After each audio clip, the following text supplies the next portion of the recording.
ঘাসকে দুধ দেয়, সেই দুধের দই হয়, এইসব কথা বলছে। তাহলে নিজেরাই বলছে সিঙ্গুরে শিল্প হয়নি, সিঙ্গুরে ঘাস হয়েছে।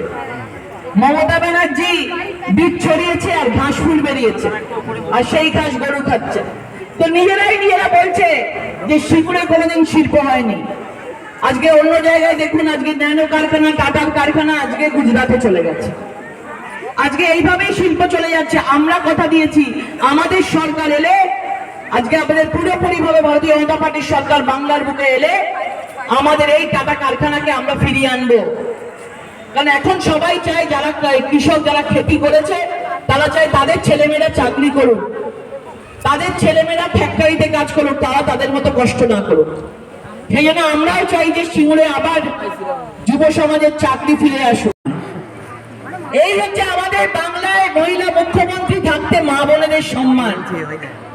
আজকে আমাদের বাংলায় এই সরকার থাকলে আজকে এই সন্দেশখালী আস্তে আস্তে করে কলকাতা থেকে হুগলির দিকে এগিয়ে আসবে, সারা বাংলার দিকে এগিয়ে আসবে।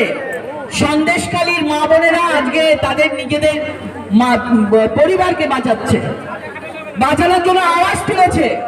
আজকে দেখেছেন রেখা পাত্র সন্দেশখালী থেকে আজকে তিনি ক্যান্ডিডেট হয়েছেন ভারতীয় জনতা পার্টি থেকে। মানুষের আশীর্বাদ পাচ্ছে, বাংলার মহিলা মা বোনদের আশীর্বাদ পাচ্ছে। সেই জন্য সবাইকে অনুরোধ করব, নরেন্দ্র মোদীজির নেতৃত্বে বাংলার মা বোনদেরকে বাঁচাতে গেলে দলে দলে যোগ দিন এবং আগামী দিনে ভারতীয় জনতা পার্টি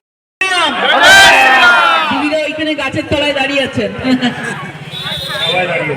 দেখুন আজকে আমাদের মা বোনেরা, দাদারা, ভাইয়েরা আজকে আমাদের এই সিঙ্গুর বিধানসভা, আমাদের লোকসভার একটা বিধানসভায়, সেই বিধানসভায় আমাদের মা বোনেরা জয়েন করছে। এতেই বোঝা যাচ্ছে যে মাতৃশক্তি চাইছে যে নরেন্দ্র মোদীজির নেতৃত্বে মাতৃশক্তি এগিয়ে যাবে।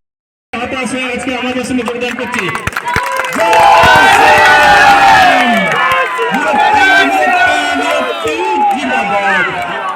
নরেন্দ্র মোদী জিন্দাবাদ, চ্যাটার্জি জিন্দাবাদ, অমিত শাহ জিন্দাবাদ।